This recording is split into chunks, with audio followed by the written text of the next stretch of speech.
name is Dawn and I'm the Kiwi Barefoot gardener, and this is my weekly vlog, this week in the garden. A bit about me. I've gardened most of my life, starting as a kid with my father. I've continued to garden over the years in varying degrees depending on what else was going on in my life. In recent years, I've changed my method of gardening to raised bed and no dig because I've become a disabled gardener due to significant back issues. So you'll often see me sitting while gardening. This vlog will be about my gardening experience on a weekly basis as the seasons change in my neck of the woods, coastal Canterbury, New Zealand. It'll be a warts and all presentation, as is whereas, with no sugarcoating. Most will be unscripted and off the cuff as it happens. Welcome to my vlog. So this is a trough of much neglected strawberries. I have a big raised bed of strawberries that are my main source, but these ones were extra after last year's splitting up and potting on, and so I just bung them into this trough. And I had them in the greenhouse for a long time, but got too hot over summer, so I brought them out onto the deck, but the pot really wasn't enough for them. They were overcrowded and they cooked and what have you. But I thought they'd completely died back.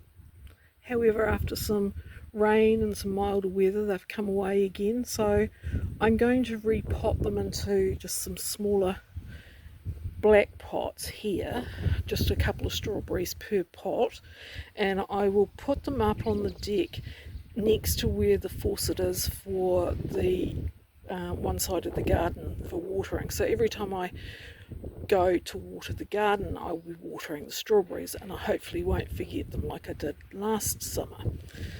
And generally, they churn out some nice berries, but I often just leave the berries there for the birds to have. When you're repotting an established strawberry plant, you'll often find that it's in 2, 3, 4 different parts, new established plants. You can break them apart to make new ones, new plants like I have here. These 3 that you can see here were all one plant that I dug out of just through here, and I have just broken them up, taken off all the dead leaves, replanted these 2. I'll replant that one in a few minutes. And when you're replanting them, just make sure that you've got the crown above the soil, because if the crown is below the soil, it's going to rot. Now, I've put new soil compost mix here and around them and firmed them in, but it'll probably need a top up in a week or 2 after it's been watered or rained on. Yes, there's new flowers on there, and I'll take them off in a few moments because it's the wrong season, and because I've put them in new soil and broken them up, I want the plant to actually put all its energy into re-establishing new roots. Right, that's the first pot of repotted up and split strawberry plants, and I've got it in its new home, and as you can see, it's just around the corner from the tap, which will then remind me every time I turn the tap on to water the garden to come around the corner here and water the strawberries, because I'm very bad at forgetting to water my strawberries that are in pots. So this is the back garden where I do most of my vegetables. This is one of my 4 growing spaces. It's all raised beds because as I'm a disabled gardener, I need to be able to sit and do my garden, or to be able to not bend all the way to the ground to do weeding, etc., or even simple thing like thinning out the carrots. This is my established strawberry bed along here. It's been there now for about 7 years.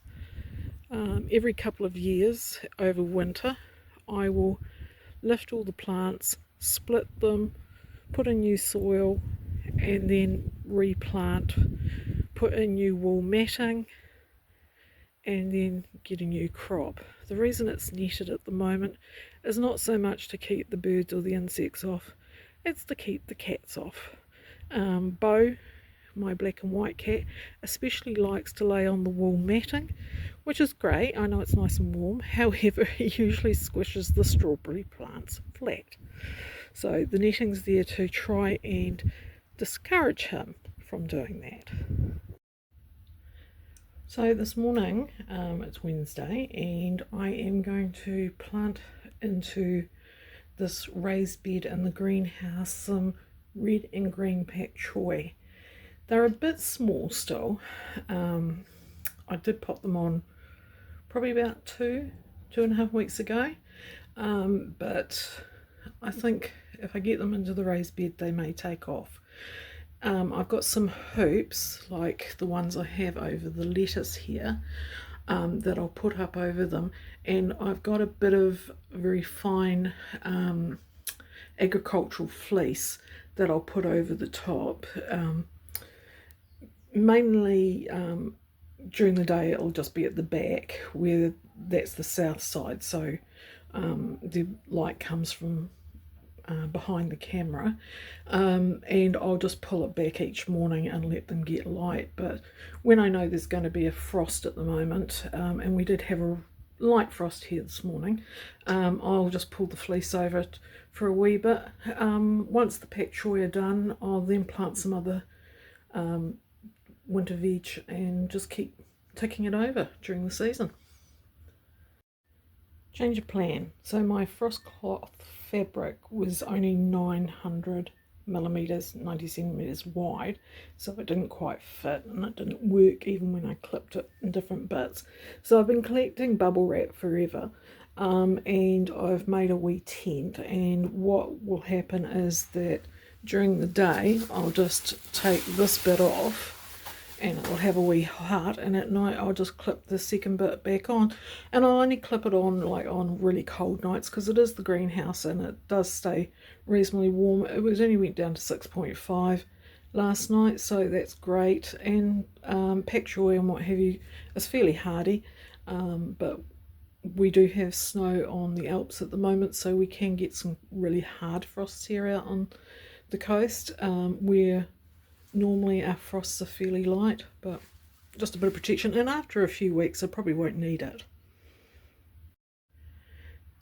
So it's Thursday morning and I'm back in the greenhouse, and one of the things that I struggled with last year was whitefly, fungus gnats, that sort of thing in the greenhouse, especially over winter, though the whitefly was more a spring thing. So after someone suggested on New Zealand Gardening on a Budget about using some sticky yellow pads, I went out and bought some. They also suggested cutting them into quarters, so not to hang a whole big pad at a time. So today I'm going to hang one of those pads, and it'll help me monitor what insect life there is in here over the winter. I was a bit worried yesterday when I picked some of the gem lettuce that there might be some little flies like whitefly or fungus gnats around it.